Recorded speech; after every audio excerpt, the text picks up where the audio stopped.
How you doing, guys? It's your boy. And in today's video, I'm going to share my overall thoughts on DoorDash's Earn by Time mode. I'll give to you what I consider the general pros and cons, why I use it / used it, and ways to improve it. And speaking of Earn by Time, we actually have one right now. It's at Burger King. We're right at Burger King as well. They say it's going about 3.5 miles. It's got a drink. So let's suit up, gear up, and we'll take it from there. 1 minute, 37 seconds later. Okay, guys, just got the order. Thankfully, it was ready as soon as I got in there. All they had to do was just make the drink. So that's heckin' dope. All right, packed up. Let's go drop it off. Since I like to end things on a more uplifting note, I'll start off with the cons. And each con can be broken down into separate subpoints as well. But the number one con that I have with DoorDash's Earn by Time mode is a lack of transparency. Now, this applies to gig apps in general, especially when they don't break down how much you're going to make from the tip alone. But in this case, you have no idea at first glance how much you're going to make from an order with Earn by Time with DoorDash. Depending on your market, there is technically a way to figure out if you're going to get a tip from an Earn by Time order. So first and foremost, you have to actually accept the order. And second of all, if you go to the top left-hand corner to the settings icon, you tap that. And if you scroll down below, it's right around the halfway point of the screen. Go to the This Offer section. And if you see a number next to it higher than 0, that tells you how much you're going to make from the tip. But even still, you have to guesstimate how much you're going to make from the order based on that information, which you now know. But also figuring out how long is it going to take for you to get the order done in order to figure out how much base pay that you're going to make. So even with this newfound information on how to figure out if you're going to get a tip from an Earn by Time order, you still don't really know how much you're going to make on the whole from doing the order, even if you take your best guess with how long it might take. So you basically have to take a guess and you have to take a chance, and neither of which are preferable in a lot of people's eyes. It also doesn't help that DoorDash doesn't explicitly state the relationship that Platinum has with Earn by Time. So again, you have to take more guesswork. I guess you could also consider the fact that you can only decline 1 order per active hour as a con. But honestly, I don't take serious issue with that, because you figure a lot of drivers, they have to take more orders to even have that cash flow, or they have to take more orders in order to go for the rewards program, like if they want to become a Platinum Dasher. So I don't consider that a serious point, but I can definitely see contention with that with some drivers. Okay, just made it.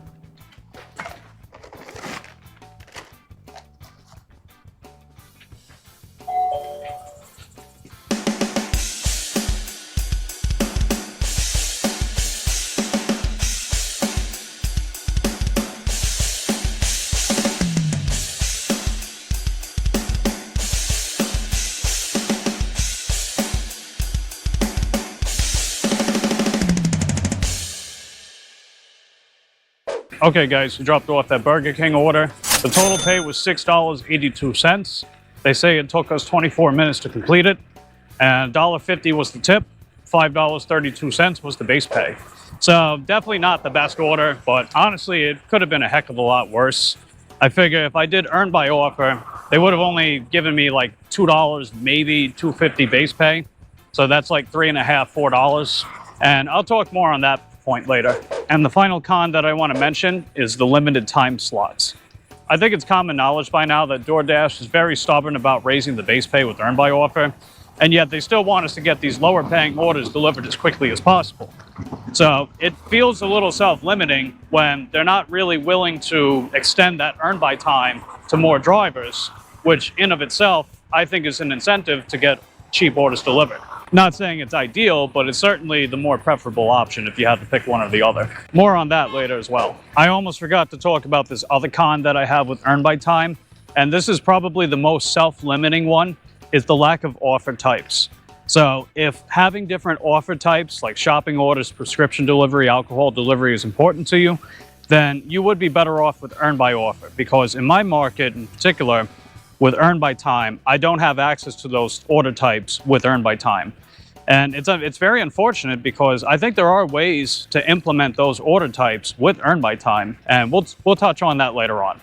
But I definitely consider that the most self-limiting aspect of Earn by Time, and certainly the thing that I believe holds it back the most.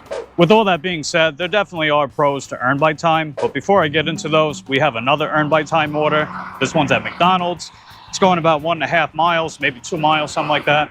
So let's head over there and do our thing. A few moments later. All right, guys, just got the order. Luckily, it wasn't a long wait. It's like maybe 2 minutes. So that's unusually short for this location, but I'm glad I didn't have to wait too long. So that's good.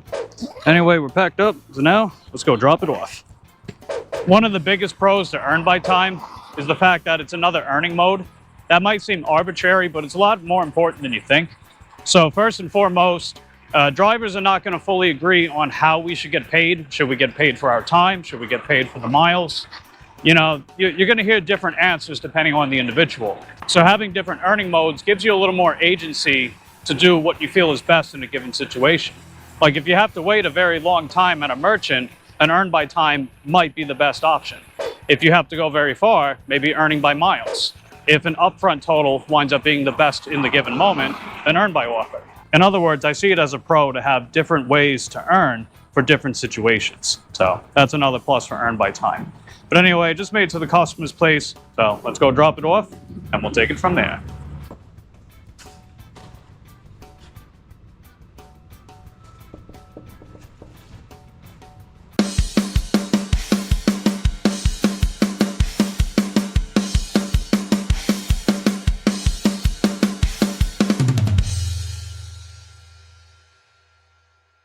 Okay guys, we dropped off that McDonald's order. The total payout was $7.10, $3 of which was the tip, $4.10 was the base pay, and it only took 18 minutes. So that was a pretty solid order for sure. And now we're just gonna wait on more orders, see if we get anything along the way, and we'll keep talking about more of the pros and other things and stuff. But before we get into that, let me know in the comment section down below what you guys think of earn by time with DoorDash. Feel free to share your experiences. That way it also lets me know that you've been watching this far. And if you guys are enjoying the video so far, just hit that like button. The second main pro to using earn by time with DoorDash, and arguably the most important one, is the pay model. So when you do earn by time, they're paying you throughout the duration that you spend taking care of an order. So from the moment that you accept the order to the moment that you drop it off, everything that you do in between, like waiting on the merchant, going to the customer's place, going to the merchant, et cetera, yada, yada, yada. I'm on 3rd Avenue, minding my own business, and yada, yada, yada. I get a free massage and a facial. Wow. What a succinct story. You get paid for that active time, as opposed to earn by offer, which they give you a fixed number up front. And it's usually anywhere between $2 to $10 according to DoorDash. Let's be honest, it's on the lower end more often than not. So if you're doing food delivery, probably like $2, $3 for most orders with earn by offer. But with earn by time, you can find yourself making double, maybe even triple that in base pay, depending on the situation. Like earlier, for example, with the Burger King order, I figured if I did earn by offer, I would have only made about $3.50, $4 for that order, as opposed to me making almost $7 using earn by time.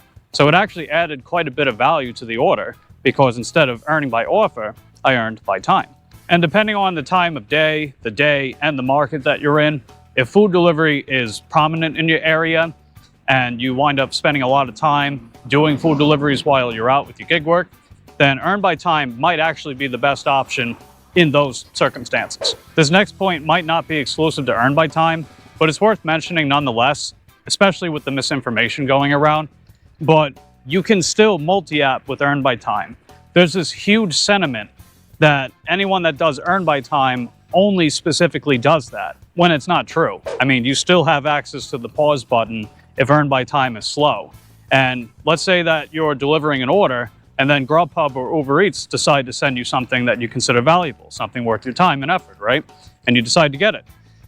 Just hit the pause button. Like, finish the delivery and hit the pause button. It's literally that simple. I don't know what it is, man, but people think like you can't do both. You absolutely can. I'm doing it right now as we speak. I was actually dropping off a Grubhub order while I was waiting on earn by time to send me offers. So you can make it happen. And for what it's worth, you do still have access to large orders with earn by time, the catering orders, if you will. Now, most of those large orders, they're not actually catering. They're just heavy. They might have a lot of stuff to them. But you can still get catering orders and large orders, especially if you have Platinum, with earn by time. So you can still get those pretty beefy, often higher paying orders. And now I'm going to talk a little bit about why I specifically used earn by time with DoorDash. Now, to get rid of the past tense, I do use earn by time, not as much as I used to, but it really depends on the situation. Like, for example, Sunday mornings, as of this morning, Sunday Fun Day, it takes a little while for the shopping orders to kick in. So I figure if I'm going to be out early Sunday morning, I might as well do some food delivery. And while food delivery is also slow on Sunday mornings, I might as well try to make a few more bucks per order using earn by time. However, on most evenings, when people are placing their shopping orders to get dinner and to stock up for the rest of the week, I'll usually switch over to earn by offer so I can start scooping up those shopping orders. So in other words, while I don't always use earn by time, I use earn by time as a tool, as an asset, to make sure that whenever I go out, regardless of the time and day, that I still have ways to make money, even if certain order types are not as plentiful, depending on the situation. As an added bonus, whenever I do earn by time, I like to specifically use my DJ bike. That's the bike that I'm riding right now. Just because while it's not as fast and I can't carry as much cargo, I don't really need the added speed and cargo capacity because I'm only delivering food anyway. It also just feels a little more relaxing. I like to cruise on this bike and it's not as urgent with timing, right? Because again, I don't have a problem delivering anything on time with this bike, even though I go slower and I can't carry as much stuff. But I can still go plenty fast, carry what I need, and we're good to go. And now I want to offer some suggestions on how I think earn by time could be even better, how we can improve earn by time, taking into consideration the aforementioned pros and cons that we discussed. I did talk about before how the biggest self-limiting factor to DoorDash's earn by time is the lack of order types. So I would propose offering more order types. Like instead of only being able to get prescription deliveries with earn by offer, I don't really see why you can't do that with earn by time, especially since you need to get certified for that anyway. And same thing with the alcohol delivery. Now I know a lot of alcohol delivery is lumped in with shopping orders, but there are alcohol deliveries from like 7-Eleven, Cumberland Farms, just like your typical gas stations, which again, I don't really see a problem with either. And again, it's more offer types, more ways to keep making money. The order type that I would certainly like to see the most, however, is the shopping orders. And I think there is a way to go about it. When you get an offer with earn by time, they give you an estimate about how long it should take to complete the order. And that can be applied with the shopping orders as well. You figure Uber Eats does that, so I don't see why DoorDash can't. But if you want to prevent exploitation, which I know could be a serious problem with shopping orders, because you figure someone can spend like 2-3 hours shopping for an order when they're just trying to milk earn by time, what you can do instead is you can give the usual time estimate, cut off any potential earnings beyond that time. So let's say, for example, that they estimate it'll take you $30 to do a Dollar General order. If you complete within the 30 minutes, then you get paid for that 30-minute time. But if it takes you longer, you don't get paid for the added time. I think that would be a fair middle ground to continue with the expansion of offer types, but also put a cap on the potential exploitation that might come with it. The next thing that can improve earn by time with DoorDash is to be transparent. You know how if you do earn by offer in some markets, they actually do break down whether or not you're going to get a tip. I think that same thing should apply with earn by time. And I think they should also give you the estimate about how much you would theoretically be making based on the amount of time that you spend completing the order. You figure Grubhub does that with the dollar a mile. And while I'm not necessarily asking DoorDash to do that with earn by time, having something similar can give you some kind of baseline expectation of what you can find yourself getting into. And I see that as a plus when it comes to transparency. And if you're a Platinum Dasher like me, I think they should put the high pay order label on it as well. I know it's just a label at the end of the day, but again, it helps create some initial expectation of what you're getting yourself into. You can apply that same sentiment with Pro Shopper if DoorDash does decide to add shopping orders to earn by time. This next point might spark up some debate, but if you're a Platinum Dasher and one of the biggest reasons why you went for Platinum was access to Dash Now, then they should remove the time slot restriction for Platinum Dashers. I never really understood how, despite putting in all this time and effort to become a Platinum Dasher, that you can still get locked out of earn by time. I mean, that's why the whole wording is priority access to Dash Now. But I think they should just remove that time slot restriction. That way Platinum Dashers can do earn by time and have actual priority for earn by time. I mean, at the end of the day, if you're doing Platinum at all, you're probably spending more time out and taking more orders than most other people. And I do believe in rewarding people for their time and effort. So if that's one of the ways to do it, I see that as a plus. I do understand that these gig apps care more about having more drivers on the road, even if there's not a ton of orders, versus each driver getting more orders. But you can still apply earn by time across the Platinum Dashes because, let's be honest, that creates more of an incentive to become Platinum. A lot of us are taking these lower paying orders anyway just to get the wheels moving. So if this adds a little value to that and it helps get DoorDash to their bottom line more quickly, then that makes sense to me, as opposed to having 10, 15, 20 Chipotle orders sitting on the shelves getting cold as ice. So those are my overall thoughts on DoorDash's earn by time, the pros, the cons, the room for improvement, why I use it / used it. It does have some things holding it back, namely the lack of transparency with the overall pay to the driver and the lack of order types. On the flip side, I actually think it's a step in the right direction with these gig apps, mainly because of the pay model and the fact that it's just another earning mode. That way you guys can go out there and keep making money. And overall, it might be a diamond in the rough, but it's still a diamond. Well, actually it's platinum. And that's going to be a wrap on today's video. Hope you guys enjoyed it. And if you did, just hit that like button, do all that other algorithm stuff. And while you're at it, consider getting a channel membership with us. It's only 99 cents and it gives you exclusive benefits, including but not limited to the corniest emojis on the internet. And on that note, love you guys, appreciate the continued support of my channel. And I will see you next time. Take care.